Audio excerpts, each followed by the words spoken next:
Dario, better known as just Dario on X and YouTube. I'm glad we were able to connect, and I think timing is everything. And there's so much. Let me back up because I say the same words out of every show, and I got called out on it. But a lot happening in your respective field, and first of all, thank you for coming on.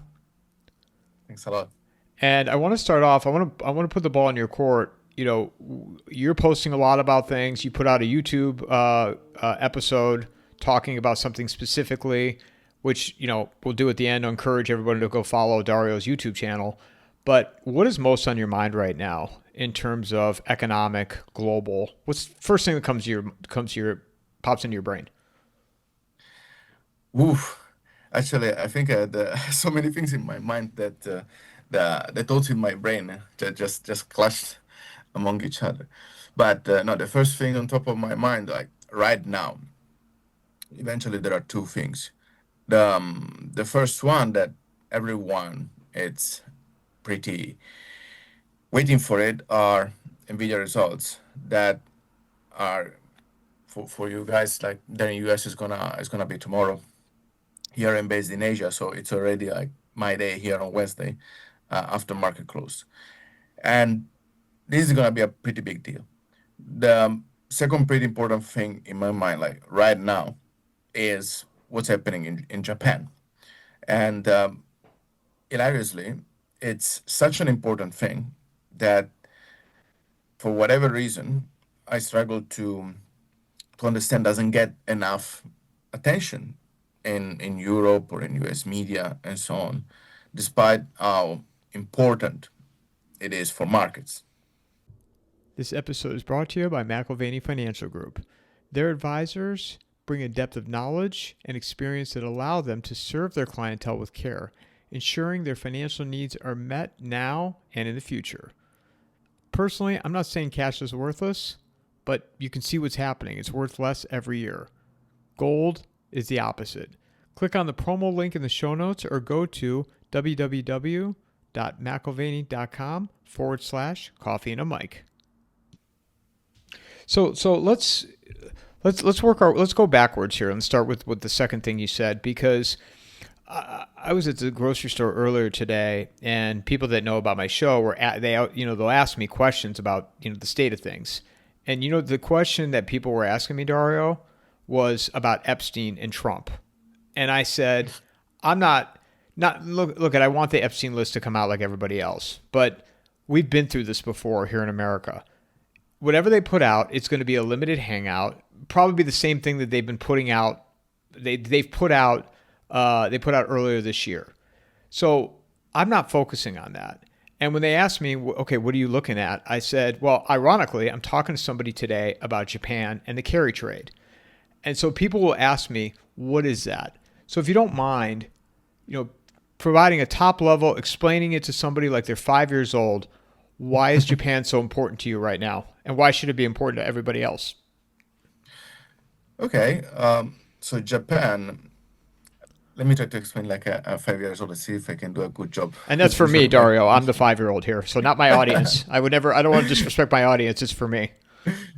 It's a good challenge because usually I tend to be like too technical and complicated, but I love the exercise. So Japan, the problem with the carry trade it goes back actually many years when Japan was basically a rising star economy and like in the 80s and everyone thought that Japan would have taken over the world. So just to give an idea of the level of inflation and speculation at that time there. The land upon which the imperial palace in Tokyo is built was worth more than the entire land of the state of California. So that should give a good idea of the magnitude of the bubble out there. This is a real estate example, but it was going across the board, like in stocks, like financial institution, banks, and so on. So when this bubble burst, it was like a colossal damage, and the way that the country decided to move forward was, like virtually speaking, not let anybody fail. Okay, this is a bit of a countersense. Okay, because in that case, you should allow company to fail and the economy to cleanse. So in order not to allow anybody to fail, so to keep like high level of unemployment, even if it would have come an incredible economic cost, they started to effectively print money and put it in people's and companies' pockets. But now you wonder, how much money do you need to print in order to lift things back up? Okay. So these people have been doing this for over 30 years with zero results. And the ultimate explanation for this is that eventually the money that was supposed to be printed and stay in Japan to help Japan recover ended up being invested in foreign economies because it's a better investment opportunity. It's a very basic concept. I know people can talk about derivatives, trades, and whatever, but the truth is that you know the other economies look more promising, and people in Japan they only saw despair and they didn't see they saw a lot of like slack over supply. So they simply like this money started to go abroad. And here there is a very simple concept like when your currency is very stable towards another currency, and in this case we have the US dollar, okay, and there is a big differential in returns in the economies. So in Japan, interest rates were at zero. But along with interest rates at zero, a lot of things were close to zero, like economic return, corporate returns, and so on, like margins very low and whatever. So, and on the other side, you had everything growing like a 3, 4, 5, 6, 7% and whatever.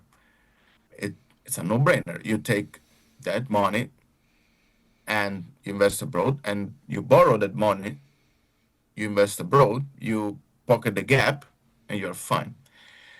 And this literally went on for like decades. Of course, small at the beginning, but like the bigger, bigger, and bigger to the point that currently it is estimated that, well, no one knows exactly how much is the size, but it depends whether you consider outright carry trade or derivatives involved or whatever.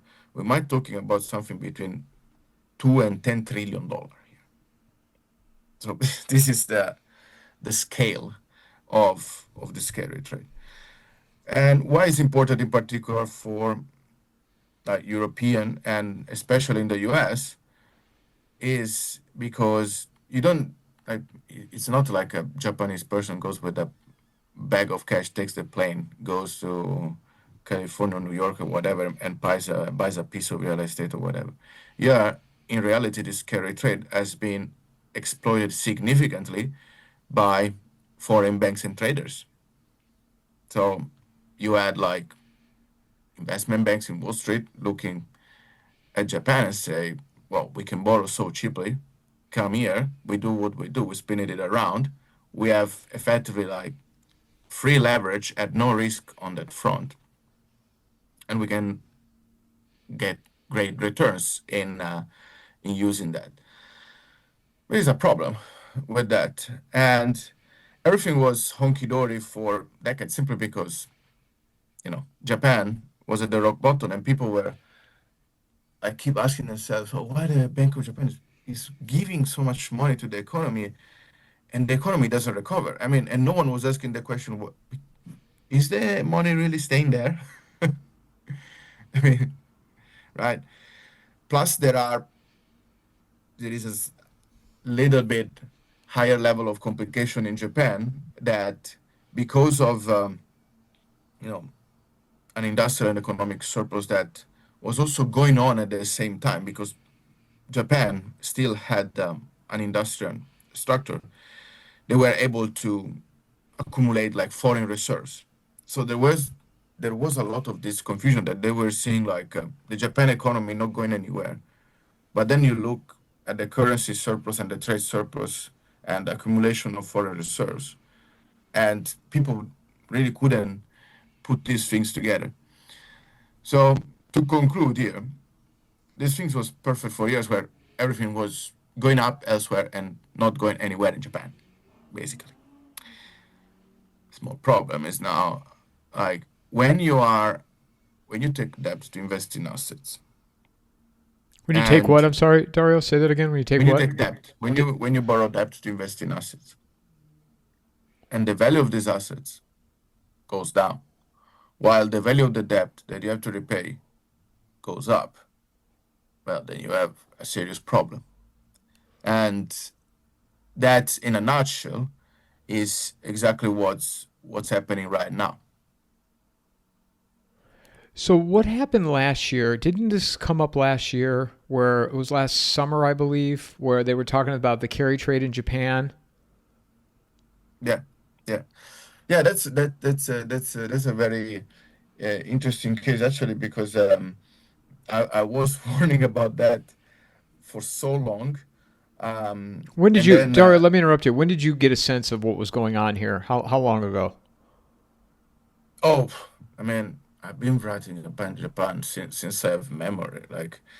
Um, frankly, things started to escalate recently when the whole structure upon which the global financial system is built started to effectively like turn upside down to a certain extent.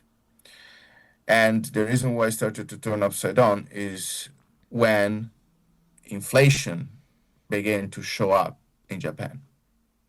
And to give you an idea of how incredible is that, I mean, companies in Japan producing like groceries, like goods and selling stuff, they have not been hiking prices for like 40 years or something. And there is this famous YouTube video of a company that even apologized for raising prices. So inflation started to creep up in Japan. And what prompted me to see that things were turning bad, and here we become a bit complex, but I'll try to simplify as much as possible. It's actually Turkey.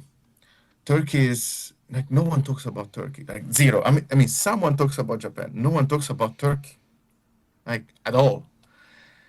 But people like don't realize that Turkey is G20 company. It is in an incredible strategic position. For a while was, well, still is. Personally, I'm not a big expert of geopolitics, but are they like US allied, Russian allied? You don't get it very well exactly what's going on there. But the Turkish economy was like roaring.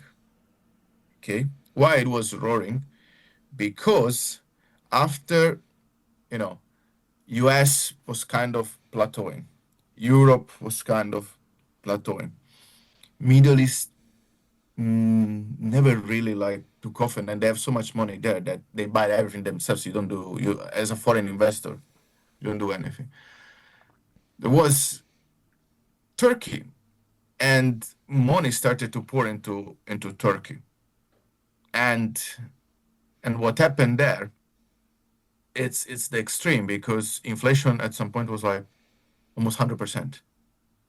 I mean, I'm not kidding. Like right now, it's like still I think 35-40%. I mean, if you look at I was remembering like the US dollar Turkish lira exchange rate was at 8 at that time. And everyone was saying, oh, so undervalued. There's a massive like opportunity. Like go long. I'm like, you guys don't understand what's happening here. And here is a critical point that I've been talking about for years that people don't get it. People were like, oh, they're gonna hike interest rates. they deal with this inflation problem, their currency will strengthen a lot. Right now, the dollar Turkish lira exchange rate is at 42. So it's not like at 9 or 10, it's at 42. So the Turkish lira, basically they don't have currency anymore. Like in Turkey, when you go to the airport in Istanbul or whatever, and you want to buy something, the prices are in euro and dollar. Like if they quote, so they have like a real time changes for the Turkish lira and stuff. That is quite incredible. What is important about Japan?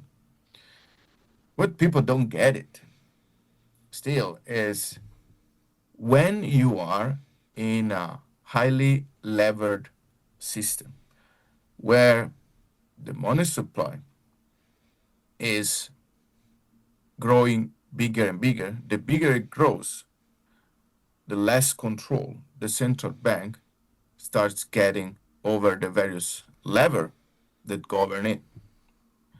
And especially when you have such a huge amount of debt and inflation starts creeping up in your economy, what happens, right? You start to have pressure on the floor to hike rates. And if you don't hike rates like Japan waited for so long to do it, they waited beyond the end of the rate hike cycle everywhere else in the world to do something. But the reason why they waited, and it's not really due to Japan, it's actually due to the carry trade. But we'll come back to this later. What it's important to understand is that when you have inflation and you have investment, effectively the real return of your investments starts to become negative, right? So all this money that was lent by Japanese for the carry trade to go abroad, because there are always two sides, two faces of the coin. That is the lender, the borrower, the investor, and so on. It's a chain. That's also why it's not very straightforward to understand. So this money that was lent, people, in order to carry on with this, they want higher returns. Okay? But there is an issue. When you have all this amount of money starting to, so imagine all this money that went abroad. Okay? And then because of COVID and what happened, because the rate hike cycle abroad, all the fixed income investment and whatever was starting to bleed a lot and the economies were plateaued, then people, what do? They cash out, they repay the debt, the money comes back, so they start having inflation. So what happened to Turkey is exactly what happened to Japan, like at a scale like 100 times higher. Basically, you enter in a feedback loop because the inflation goes higher and higher. By the way, in Japan is much higher than what they report. That's another item nowadays that is completely unbelievable, like the completely fake statistic out there. But then because the government needs to monetize its debt to carry on, right? So you have the debt monetization, you have inflation, and then you have interest rates rising. Because interest rates are rising, you need to print even more debt, even more currency to repay the debt. But that creates even more currency that gets stuck in a compressed economy. And then, you know, it's basically a circle that creates a spiral. And that's the problem in Japan. If you read my article from 1 year ago, 2 years ago, and so on, 1 year ago, I literally said Japan, US dollar to Japan FX rate is bound to go to 300. And I remember like the first time when I was like, the currency was around like 110, 120, and people were like, oh, like US now is gonna this is gonna go back to 90. All the Wall Street banks are like, oh, it's so undervalued. I'm like, this is going to 150, 160. You guys do not understand. And I mean, it's all in the articles there. So now people see the currency devaluating and the interest rates rising, and they don't get it. They're like completely lost. They're like, how is this possible? I mean, that's because there is this nasty vicious circle that trigger when there is too much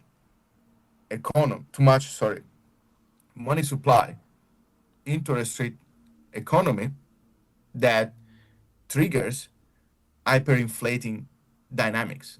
And that's where Japan is right now. So you have this happening on one side. Basically, the cost of this carry trade is going higher and higher. Okay. And on the other side of the ocean, because interest rates are high, and what's happening with the commercial real estate, with the residential real estate, and so on, because most of the carry trade, I mean, it's not invested in stocks. Stocks, people talk a lot about them, but in reality, it's a small market. Like bonds and debt is 10, 20 times larger than stocks. The FX market is 100 times larger, and so on. So the lion's share of this is invested in fixed income assets. So the fixed income assets are underwater, and the cost of debt is rising. But then you might ask now, well, the currency is devaluating, the JPY. That should be a good thing. Well, not exactly, because all this carry trade, what is your risk if you borrow debt, right? Besides the interest rates going up, is that the currency starts appreciating against your currency. So you have to hedge that risk, right? So all this carry trade they're not like people simply borrowing money and bringing it somewhere. There is a complex derivative structure upon them. And because of this derivative structure, people, in order to hedge the risk of the appreciation of the yen, they gave up on the benefit on the depreciations. So the currency depreciating is not helping them. But the interest rates increasing is actually a big problem for them, because interest rates, if you hedge everything in a trade, you don't make money. There is no buffer at the end of the day.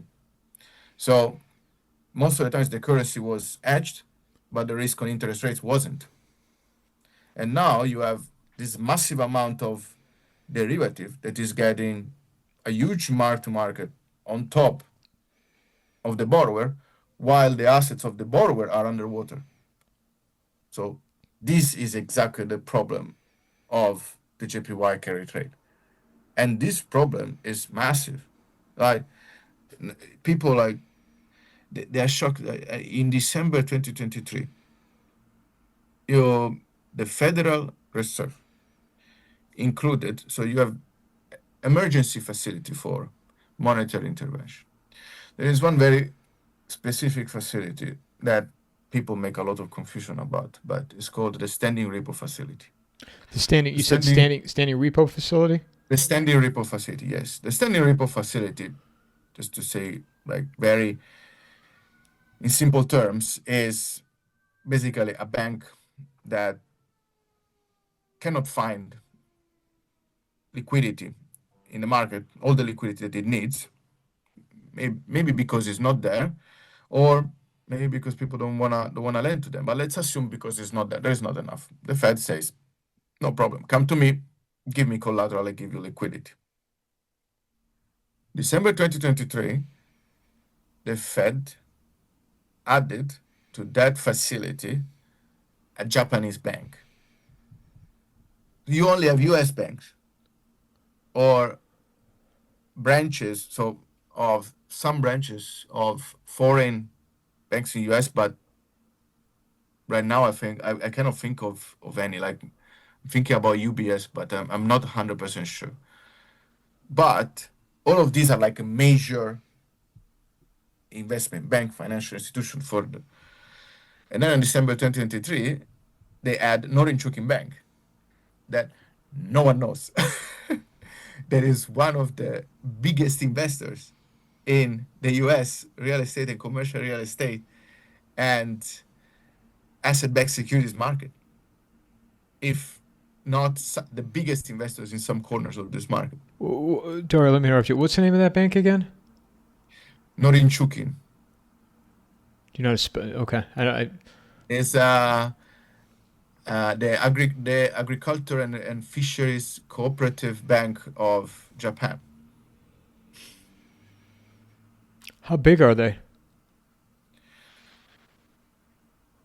Same size that it was Credit Suisse.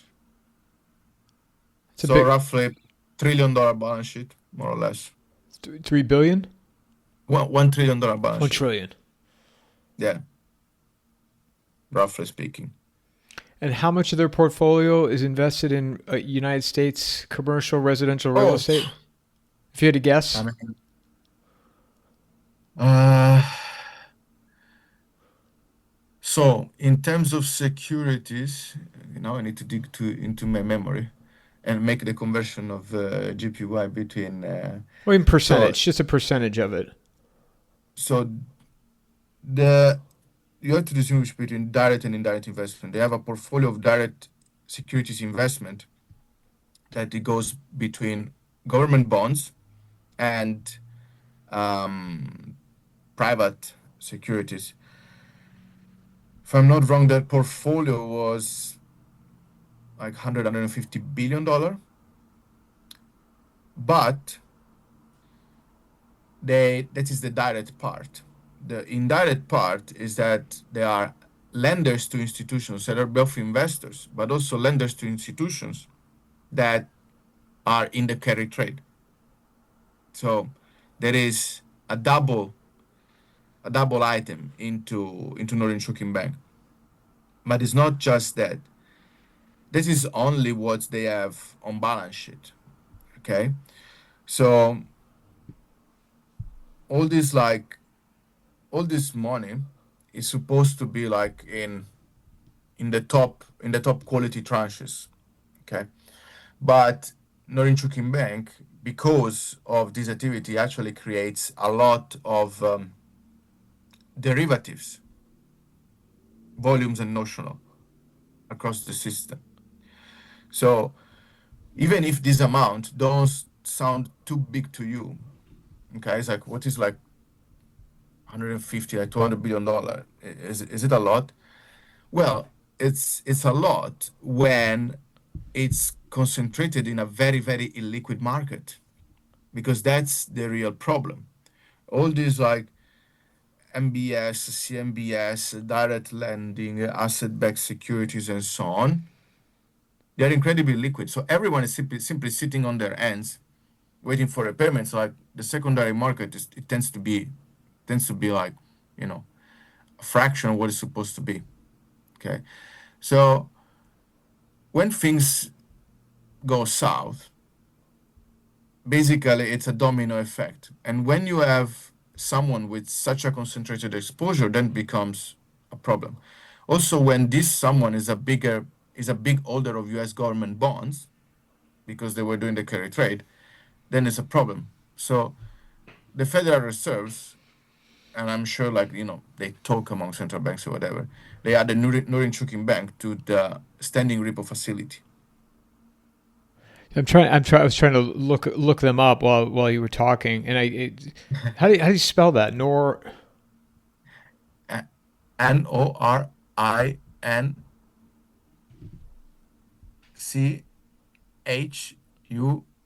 Oh, Norinchukin. Norinchukin. Yeah, Central Credit Union for Agriculture and Forestry is what it's on yeah. Wikipedia.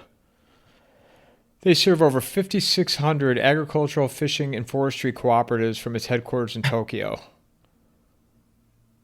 And total Yeah. assets are 545.7 billion US dollars. No, no, it's much higher. Oh, Might not be updated. yeah, yeah. I'm sorry, exceeding investment portfolio of more than 400 billion and assets exceeding 840 billion is what Wikipedia shows. Yeah, okay. Now starts making Yeah, sense. Yeah. Yeah, they 3,200 have a huge employees. investment portfolio. I mean, the one I was talking about was specifically to the US. They have investments across the world, these guys. Okay, so As you're describing this, you know what I'm thinking about? I'm thinking of the movie The Big Short when Steve Carell is sitting there with the guy talking about the synthetic CDOs, like realizing how deep this problem is. Because as bad as you probably, as bad as I think it is, you know it's worse than what I think, and it's probably even worse than what you think it is. How bad? How much Oh exposure? well, I tell you, like to be fair, we no one knows, no, not even central banks know the extent of the problem. No one knows. There is no reporting, there is no tracking, whatever. Already, what's in surfacing, it's of a magnitude that I mean should be scaring the hell out of people. Like people are talking about the AI bubble, and I'm like, yeah, sure. And then when they say, oh, Nvidia is too big to fail, Nvidia, like, has $100 billion balance sheet, roughly speaking. It's not a systemic company. Like JP Morgan is almost like 4 trillion. If JP Morgan goes in trouble, it's you know, everyone, it's money is gonna be your last problem because it's not gonna have any value. We go back to barter, okay? And there is a series of banks that are huge, and actually they're becoming, after 2008, they became bigger. Instead of like make them smaller, they actually make them bigger. And the example of what happened 2 years ago with Credit Suisse. I mean, Credit Suisse, people can go back to check my history in Excel when I had like 50 followers. And I was telling it was going bust because people like tend not to understand and to overlook the dynamics of banking. But what happened in Credit Suisse, it went bust. And then they merged it with UBS, creating an even bigger problem. Like they doubled the size of a bank, right? So the problem here is huge, and honestly, it's very complicated. It's it's not of a easy solution. Like, how can you solve something like this? I mean, that's the other question. Like, how do you solve this? I've no idea. Like, someone needs to take the pain. Someone needs to humble down and whatever. But I mean, we know the problem. Now you ask me, what's the solution? I'm like, I mean, we go back to a financial stone age in some part of the world. I don't know. Like, seriously speaking, I don't know. Like, the asset inflation that there is across the world, because, I mean, JPY credit rate is one of the reasons, but it's not the only reason. It how can you how can you fix that, right? So you need to reset, and what you do, you cancel the debt. We do like a debt jubilee, but then like you try to save the future of younger generation, but then no one wants to take the pain today. So what's the solution? I don't know. That what's the scariest part, that no one knows the solution. So there is not like a straightforward solution that you can deal with, and these things might fall apart all of a sudden. So So okay, so two questions. One, why should, because ultimately with all this stuff, and this is from quoting The Big Short too, which people haven't seen that movie. It's amazing how many people I come across have never seen it. You've seen that movie. of course, It's a phenomenal. I mean, it's really good, even just from an entertainment standpoint. But I've probably seen it now like 10 times. But I love the part where Steve Carell says at the very end when he's sitting on the stage and he said, "Ordinary people are going to have to pay for this," because that's how it always oh goes, right? yeah, 2008, the GFC, who paid for it? Ordinary people. Nobody went to jail. COVID, who paid for that? Ordinary people. It's the way it works. So explain how ordinary people are going to be impacted by this, and people in America are going to. I mean, they're going to feel this pain. I mean, like ordinary people, how they're gonna be impacted. I believe even people that don't have knowledge in economics and finance, they're starting to realize that the amount of like savings and earnings that they're having every month is purchasing less and less. That's what it is. So you have. this global financial system because it's not an isolated system anymore. You cannot.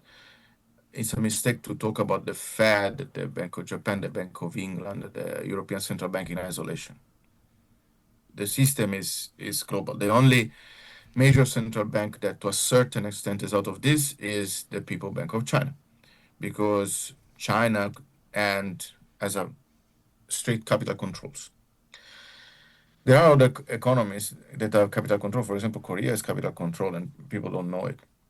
And other like EM economies or whatever. Mostly the reason for capital control is to because they don't have the proportion of of the currency reserves against the size of the economy. If they don't have any capital control, like the reserves can be drained very quick. Usually that is the reason. But impacting like so you have all these central banks across the world, like the Swiss National Bank, it's already interest rates are already at zero, okay, with some partial negative.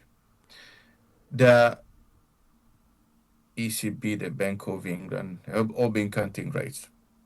They started before the Federal Reserve. Now the Federal Reserve is cutting rates because they're telling them to cut rates. And there's another thing that people don't get is like when you get to a point that you cut rates, you try to lose loosen the financial condition in the economy, trying to make the cost of debt cheaper and whatever. But in reality, what you are creating, you need people to finance your debt. So the Fed cut rates and then the yields go up. And the reason why interest rates on the 5, 10, 10-year and 30 years in the US are not going up further is because currently the US government is doing what in simple terms is yield curve control. Although it's not done by the Federal Reserve, it's done by the government effectively front loading the issuance of treasury bills in order to finance buybacks, as they call them, on longer treasury bonds to keep the yield at that level. Otherwise, you would have seen yields already going bananas because, let's be fair, the inflation is above and beyond whatever they always declared. But not just yes, like across the world. So this is how people are paying for all these imbalances, constant bailout and whatever in the financial system. Like the value of the money in your pocket is simply becoming like lower and lower. And the way to protect yourself is owning assets. The problem is that which assets to own, first of all, and secondly, there is a degree of magnitude, right? You cannot own more than a certain amount of assets, and people say, oh, if you invest in a Home Depot or in the S&P 500 like a 10 US 40 years ago, now you could retire with like a 2 3 million. And I'm like, yeah, so 40 years you didn't have to eat, you know, didn't you have expenses? Like people, they always make this consideration on the long run, but they're like 10,000 US when Home Depot went public, a huge amount of money. You could buy like a house in some part of the US, right? You know, like they always make this calculation. So long story short, the inflation is there a problem, and the scary part is that how they are hiding it. It's unbelievable. I mean, you look at the statistic of the BLS in US, and they're telling you that the insurance cost for US people in the past few years is down 30%. And I mean, I know US people, travel to US, I talk to people. They're like, is your cost down 30%? No, it's like up by far. Or, all these other like metrics. And then people like go to the go to the grocery store. Like, I mean, I don't want to say anything political because I don't care. But there was this post now at Thanksgiving. Oh, the thanks to Trump, and before it was like thanks to Biden. But thanks to Trump, like you're gonna get, prices are going down at Thanksgiving. and you're gonna get more. Walmart was the big thing. You're going to have a cheaper Thanksgiving dinner. Walmart is decreasing whatever it was, 20% or something. Yeah, and then you read that the average grocery expenses for a US family, so an average one, it's now above 1,000 US a month. I mean, that's money spent on food. So we are getting to a point that during the US shutdown, but let's be clear, I'm saying this because most of you have US or your audience, so it might be easier to understand, but it's going on everywhere in the world. I mean, in a different, I mean, shapes and forms, but it's very similar. In the US shutdown, it comes up that there are like what, 45 million American on food stamps? I think that I mean, number is actually a lot higher than what they even, because you know, as we've just talked about, the numbers are always bigger than what they project. Just like the CPI and the unemployment and so on and so forth. Like they put these numbers out there, and I can't believe people are still naive to actually believe that this is the number, right? Because it's always higher. I'm literally coming to that conclusion with all this. It's always higher and it's always worse than what they tell you. yeah. Well, they already admitted that they were inflating the employment data. Now, what are the chances that they were not reporting the inflation correct? I mean, let me let me just precise one thing. So far, objectively speaking, the biggest amount of inflation being underreported was in the aftermath of COVID and during the Biden administration. So when they say the inflation is lower now, it's okay. It's not wrong. But when price increase, okay, when a number increases from let's make a big number just to give an idea. For 10 from 10 to 20, okay? From 10 to 20 you have like 100% inflation, okay? From 20 to 30 you have a 50% inflation. So inflation is lower. Freaking out. Like if you compare to where you start, you're like 3 times higher. So when people say like it's not about the growing prices, it's about the absolute amount of prices. So this is how people are paying. Like the value of their savings is getting diluted and is getting redirected to people that own assets and can benefit from assets prices inflation because of monetary dynamic. Because ultimately, inflation is a monetary phenomenon that goes around various parts of the economic system, different timing and different forms. It can impact consumer price inflation, but then you have asset price inflation and other forms of indirect and direct impact of monetary inflation. But the bottom line is that you create massive distortions in the system, and the masses pay for it for the benefit of the few. And this is not the first time it happens. It happened every single time in history that currencies were devalued, from the Roman Empire to the Chinese empires when they invented like paper currency, and to the French to France during the revolutionary time when they started to print like paper bonds I don't know where, to the British Empire, to Spain, to the Spanish Empire, and so on. I mean, it's always the same thing. Nowadays is particularly bad because at least before you had like hard commodities, hard currency like overseas or whatever. Now we are in this world of like fiat, that is a Latin word, by the way, that means like, fiat is an hypothetical value. And people are like, oh, the value of the currency is given by the value of the economy. I'm like, okay, what's the value of the economy? Exactly. Is it the GDP? Is the GNP? Is the value of the assets? What is exactly? So it's like, you like to quote the Wall Street movies. When there is the Wolf of Wall Street, that at the very beginning, that the guy says, Fugaz. He's like, yeah, yeah, Fugaz, Fugaz. He's like, what matters is that, you know, We get cash, and then everyone else is like, it's rich on paper. Yeah, fugazi. And It's then we are, fairy dust. It's fairy dust. yeah. It's like, yeah, exactly what it is, right? But at the end of the day, people are like, how come like I'm working my ass off, like your savings and whatever, and the living standards are going down, not going up. Like we're one of the most the most developed and in theory on paper like a richer economy, but when people look at statistics, it's like, yeah, you have 10 chicken, 10 people, everyone has a chicken. No, if someone has 9 chicken and 9 people need to share one chicken, statistics will tell you everyone has a chicken and everyone is going to be well fed. But that's not how does it work. So how did they work through last summer when this it felt like the same issue arose and the alarms were going off last year? Well, last summer basically they started to print a ton of money as usual. Like there's no way out. And it's not only Japan. It's I put it out there because, to show this problem is global.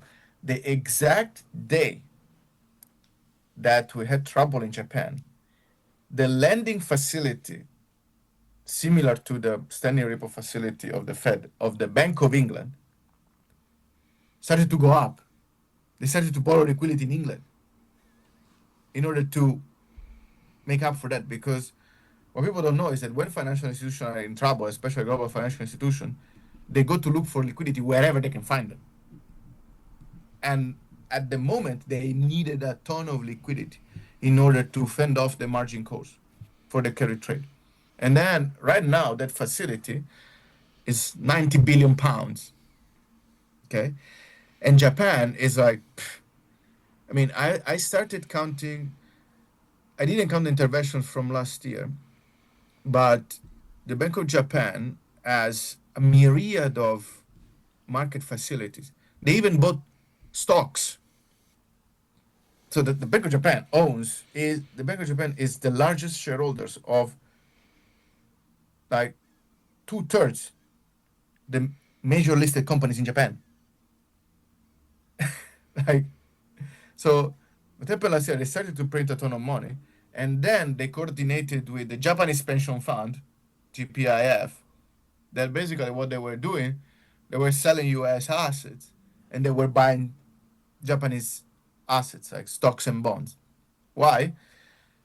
Now we get a big complex, but the Japanese pension fund GPIF, the public pension fund, is a huge fund.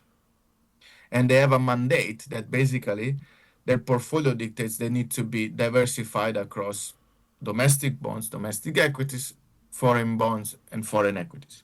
And they have a balance. So if the value of the Japanese domestic bonds and equities crashes, in order to rebalance, they need to sell the foreign one and buy them. But you cannot just sell things easily, in particular when on this side it trades during Tokyo hours and on this side during US hours, and the markets are not open at the same time. So what happens is that you go to the central bank, you say, okay, I give you these assets as collateral, you give me liquidity now to buy this. Once the market open on the other side, I'm gonna sell another bunch of assets and I give you the money back. So that's how they fixed it at that time. Plus, you know, famously, when the VIX was above 60, you had this rumor, okay, oh, the emergency Fed rate cut, 75 basis point. And that was more than enough for people to say, oh, wow, let's go, let's go all in. And like people then started to buy the dip because the Fed has your back. And only that announcement was enough in order to twist things around and get people like chill down. So this is how they fix it last year. So why don't they just do that again? Well, there's a small problem. Like last year when this happened, Japanese 30-year rates, if I'm not wrong, were like a 2% something. Now they're like a 3.3%. I mean, every time you have a market intervention, the cost becomes bigger and bigger. The bailout of the in the aftermath, actually no, the bailout of LTCM was a certain size. The bailout in the aftermath of the dot-com bubble, the Fed started to print all this money. It was already 2x. The increase of the Federal Reserve's balance sheet and all the intervention after the GFC was $800 billion, like in that range, right? The overall cost. The bailout during COVID was like what, 2 trillion for the Fed alone?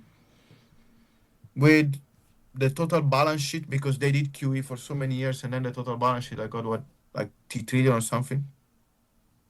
With the Fed effectively like buying out like almost like what, $1 trillion mortgage-backed securities. Like people during COVID, like I can understand the treasury market, but no one asked the question, why are you buying mortgages during COVID? What has to do? Like mortgages are 30 year, 20 year, whatever. Because banks were going under. Because they needed liquidity and they needed it quick, and they needed to take those assets off their balance sheet. So they can continue to do this, but the cost of the intervention is becoming higher and higher. And also is becoming less and less straightforward, because at least before, people, you can track pretty straightforward metrics. Now you have the US government, like government deficit. All around the world, governments are in deficit. So you have like debt monetization. But how do you monetize this debt? You say, oh, the Fed is not running QE. Yeah, but the Bank of Japan has been running QE and is still running QE for like, ages. Like the ECB, the BOE, they have like indirect facilities that effectively are injecting temporary liquidity in the system, that it's there every single week. It doesn't go away. That's not, after something goes on for like 7 months, it's not temporary anymore, right? After something goes on for a year, it's not temporary anymore. So they can continue doing this. That's why yesterday I put out an article that said it's gonna like Trump dilemma. Is he gonna bail out or not bail out the AI bubble? Because now everything is on bailout. Like, okay, yeah, print, whatever. Yeah, they can keep doing it. But at the end of the day, like when it comes to a point that people cannot buy food because they don't make enough, they work 2 or 3 jobs and they see their living standards are decreasing, I get angry, huh? That's why I thought, when the idea that they were going to cut the SNAP benefits, I said they won't do that for very long, if at all, because you're already dealing with poor people. Even though you can look at some of them and they don't look hungry, but still the idea that they're poor and cutting off. Nobody wants the knives, quote unquote, coming after them. These politicians, they're dumb, but they're not that stupid.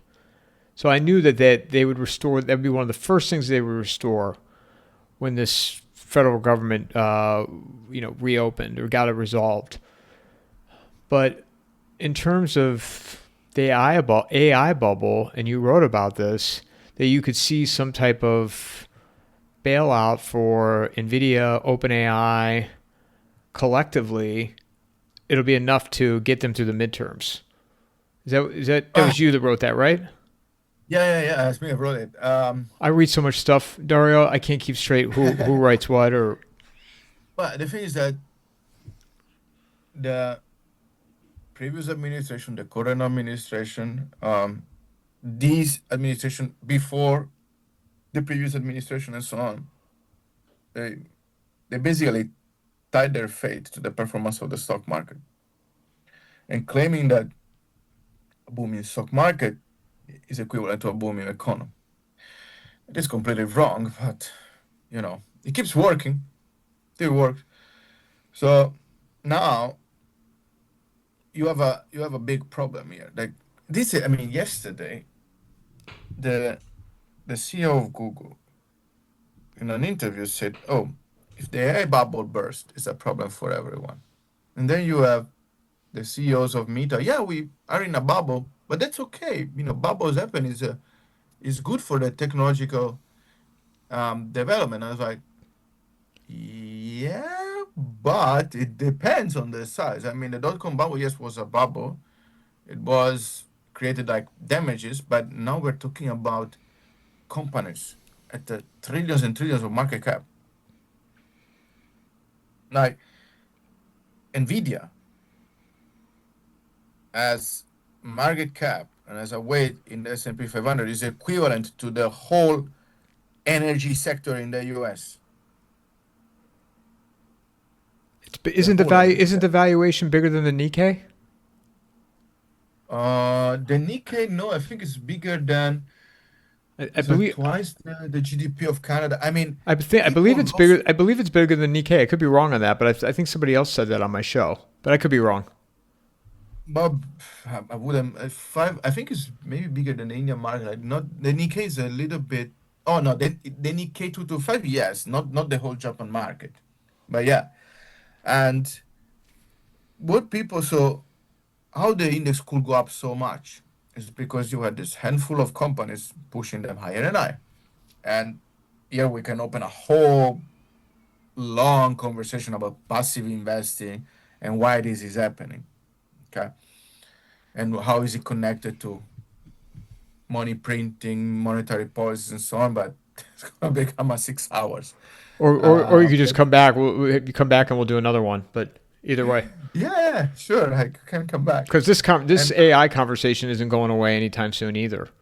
oh man, like the most painful thing for me is that I've been warning people like for years about this, about whatever they were doing, that it was not clean. It was like an incredible scheme of revenues round tripping. And Jack Amble. Do you know when I Jack Amble from Nobody Special on YouTube? yes, Yeah, yeah, so of he was course. just on my show last week. He comes on. He hadn't been on for a little while, but I have him on somewhat regularly, and we were talking about that. But he was telling me about that a year ago, and he was talking about Yeah, that for a few years too.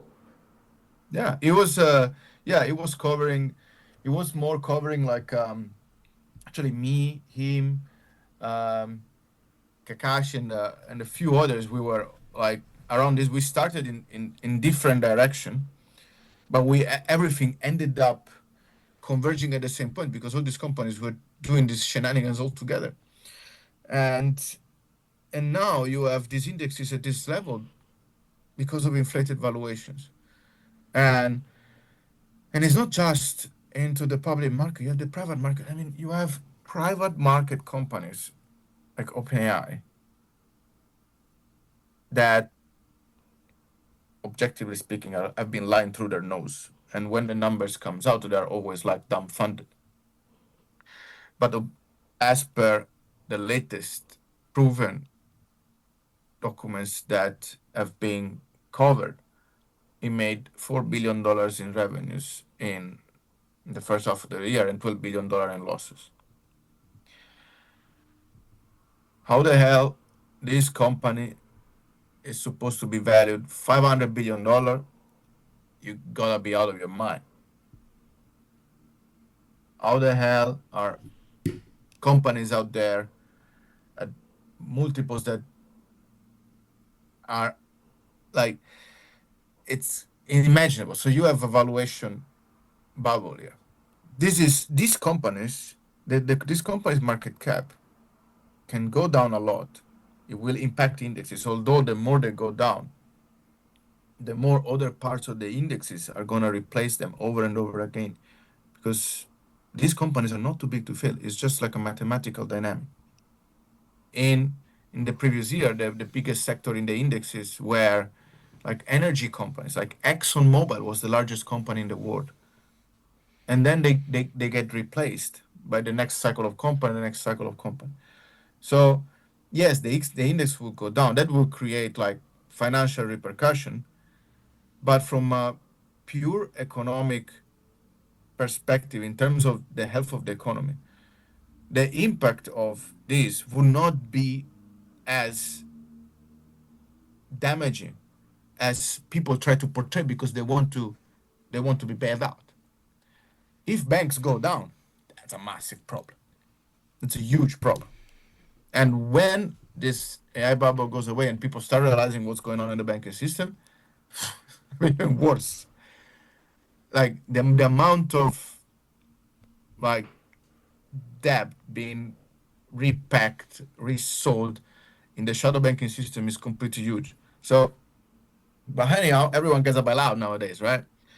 So you have these companies that accounted for like 36% of the index, that they accounted for most of the gains in the index in the past years. They got to valuations that, I mean, like people really did incredible mental acrobatics to explain. And now you are at a point that if the market goes down, that impacted the morale of the people. Because after you tell them for years that stocks going up means the economy is good, then if stocks go down means, does it mean the economy is bad? Right? So you created that mental connection. So now people are stuck with that. And if you want to have a parallel where these things in reality is disconnected, you can look at China. In China, no one connects the economy to the stock market. Actually, the stock market is a fraction of the size of the economy and is incredibly smaller than the US and whatever. They went to completely total direction. So stock market up, stock market down, people don't really care. They see the economy under a different light. While on the other side, they have been basically brainwashed that a stock market continuously going up is good. It's good for you, it's good for your pension, it's good for the country, it's good for whatever, right? They're becoming richer. That's what I said, right? That's why I think, I mean, like, guys, like, look at the pattern. In a way or another, they're going to try to find a way to keep these things going. And as I said, I think they will try to get through midterms because if you get something nasty happening before midterms, well, we know what happens, right? You lose like a good chunk of control of the system, like a good chunk of support, and then after midterms in 2 year times, effectively you have 2 years of U.S. presidency that you're not going to accomplish that much because your hands are tied, and then the chances that the other party comes wins the elections are greater, simply because for 2 years, like they tied your hands behind your back, and you didn't have a chance to do anything in general, anything for the country, anything for the people that voted you. So for me, like surely there are conversation about this, how they're gonna sell it politically, like we're gonna bail out these people that like honestly, this is not even like banks and whatever. Like this is literally bail out like private billionaire or billionaires on paper enterprises that are claiming to be strategic for whatever reason. Well, in reality, it's not. It's completely wrong what they've been doing. But because they managed to inflate their value to such a degree, you know, it becomes an issue. It's not too big to fail, economically speaking, but for sure, their failure is too big to digest. Will it work? Will they be able to buy enough time, in your view? Well, I mean, for sure. Like, honestly, when I saw back this year in April when the tariffs came out, and even if I was a bit shocked, like many people, um, on the delivery, to a certain extent, I thought, okay, they're trying to achieve the right goal. At the moment, it's simply in the wrong way. They're gonna fix it.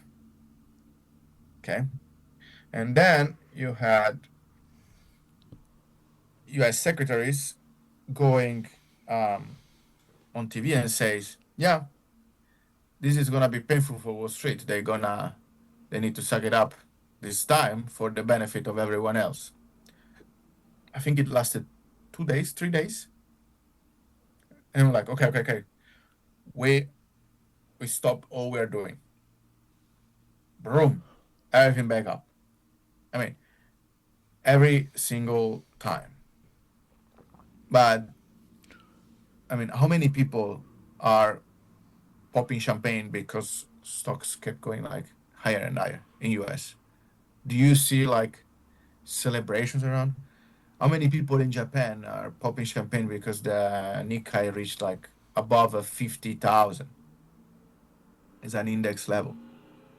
Are people like going around like in luxury cars, like and stuff like that? It's quite the opposite. So, I mean, and stuff like that. So, like politically, they keep doing it and they can get away with it because at the end of the day, this is a massive misallocation of capital corroborated with incredible accounting shenanigans and market euphoria altogether. All you need is the US government going out and say, okay, we're gonna like guarantee 100 or 200 billion dollar of debt. You can lend to these guys, and then they will try to find like the whatever trillion they claim to need. Then it's gonna be completely wasted. By the way, for another bigger topic about AI development that very few are talking about, although people are figuring out finally, slowly, it's gonna be completely wasted.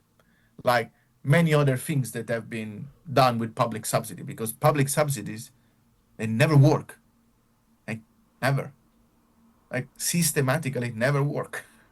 So if a business needs to be publicly subsidized, it cannot be a private business. It needs to be in the public interest. But there's a whole different dynamic. When you have private companies saying they're doing public good and getting like public subsidy, in reality, public subsidies is simply keeping them in business and their profitability is dependent on the public money. But then they take their products and they sell their products privately to the consumer. They're not like doing charities or stuff like that, you know? So, I mean, I kind of expect something like this because they simply cannot stomach this. They cannot stomach the free market operating as it should. And people like get sad, they get angry, they say, okay, now the economy is not good anymore and whatever, like psychologically speaking, and you know, they're gonna like punish themselves, punish them electorally, you know. And so in a way or another, they will figure something out. Last question. Bank of Japan is supposed to meet again in December, I think, is what I read. What will they do? Well, as I said before many times, in my humble opinion, the Bank of Japan is done hiking rate. They hiked twice. Like the Bank of Japan is completely in a corner. They cannot do, they're getting to a point that they're stuck. So now you have two choices. Either you move, but if you move, you risk of breaking something. If you don't move and pray and hope that for whatever sort of miracle things around you gets a bit better, then you can buy time. So I mean, personally speaking, I don't think they're gonna hike at all. They cannot. Like simply they're gonna break something. If they accept the risk of breaking something, then maybe things will change. But when you have a new prime minister that is saying that it's gonna do like a $70 trillion JPY of stimulus, it needs funding to do that. It needs the cost of debt for companies to remain cheaper, whatever is pressuring the Bank of Japan. By the way, the Bank of Japan is a listed company. You can buy, well, relatively speaking, shares in Japan Stock Exchange. So it's like it's a corporation. Okay, it's not like this dynamics of independence or whatever that we have in the West. That doesn't really apply very well here. So basically, the government is directing them to, keep things cheap, but do not screw things up. So because they cannot stomach the devaluation of the JPY because they create inflation problem and so on. So this poor guy there that has been like put there, It's an incredibly inconvenient position. So they keep doing like all sort of intervention in order to balance things around between yields and facts and whatever. But hiking rates, the Bank of Japan, I mean, good luck with that. Like seriously speaking, because like already when they hiked to 50 basis points, we like what happened is, when they started hiking rates, we had like the JPY carry trade implosion like almost shortly after. Like when they went from negative to positive. It's like not from like 1% to 2%, from negative to positive. So, Well, how much longer can they keep this ball bouncing for then, in your estimation, Dario? man, been doing this for the past what 40 years. Like as long as nothing major breaks, they can keep going. Like across the world, they can keep going. Surprised that when something major breaks, but that something major is not going to be AI company. The something major is going to be something in the banking system where people realize, okay, fuck, this is too big to fail. But we cannot afford to bail out. It's too big to be bailed out. So what do we do now? This is gonna be the real problem when people need to sit back and like, okay, now we are forced to rethink about things. And then like someone needs to take the pain and others will have like less pain, socialized pain, potentially like bigger benefit when things will be restored. But I mean, this time these things can go on for a while. Every time it happens, it the market resets around it. This is why you see it's not like a fixed level. It's not like there is a trigger. After you hit the first trigger, the market comes back, and then when it goes to the level, that trigger is not there anymore because traders are not stupid, right? They try to they basically try to maximize and to push the boundary. So the next trigger is high. And now the current trigger is around, as I said, like might be on like $160 JPY FX. That's the area. And if that triggers, as long as it is not of a huge magnitude, then the market they will do this. They will make things worse. But still, it's not. People can stomach it. At a certain point, I mean, look at Turkey. Turkey, the currency went down like 95% in value compared to the dollar. You have basically you don't have like a functioning monetary system anymore. The economy is doing what the hell is doing, and still it's still there. It didn't like implode. Also because like Turkey has a ton of like exports to country of you know significant goods that they need. But I mean, Argentina. How many times Argentina went bankrupt? I mean, Venezuela is still there. You guys that have some beef with them recently. These things can keep going for a while as long as they are restricted. The real problem is that when it becomes global, and when it becomes global is then Japan hiking rates, it bankrupts just hypothetically Bank of America, then you have a problem. Where can people find you, Dario? Well, I'm on X as Just Dario. I'm on YouTube at Real Just Dario and Just Dario, and you know try to do my best and to keep going this. That honestly is a hobby because I have a I am actually the co-founder of a company, building a company, but I really love like doing this is a passion of mine, and I'm really um, happy to have been here with you today, Michael. I hope what I said today has been helpful, not too complicated. Um, we can come back and discuss things in more details. Now it's almost 1.5 hours since the Japanese market is open, so it's about time that I give it a look and see what's going on. Let's see where the rates are. Well, and real quick too, let people know what you're doing on YouTube with your channel. No, yeah, what I'm doing YouTube, like, basically, I've been writing articles for a while, and during the week I publish the podcast version, and once a week I simply have one podcast that I call it like just Dario Cigar Time. That basically is like 10-15 minutes in which I share I share my thoughts, some of my thoughts that didn't become research yet. I try like to guide people and to share with them what I think it's like my view and how to expect what's gonna happen next and be helpful in that regards. I'm being very brief with those, and I hope yeah, that's what I do. Also because of time limits, cannot do a little bit longer. But I think it's you know when I can try to help to share my thoughts and warn people in advance, I do it. Then people are free to do whatever they want. They trade, they invest, they borrow, whatever. Like my side, I put information out there, and then people are free to use it as they wish. And last thing, I know your website too is where your articles are. Want to mention your website then, real quick? Oh yeah, justdiary.com. And all your articles are on there.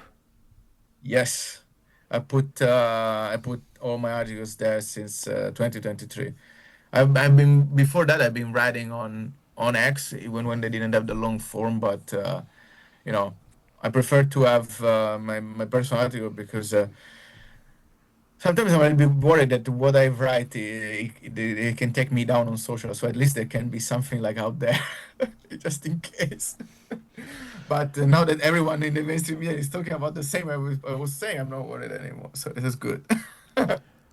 Dario, I appreciate this. I'd love to have you back on. I mean, God knows there's going to be plenty to discuss. So, we'll follow this along, and I look forward to continuing to follow your work.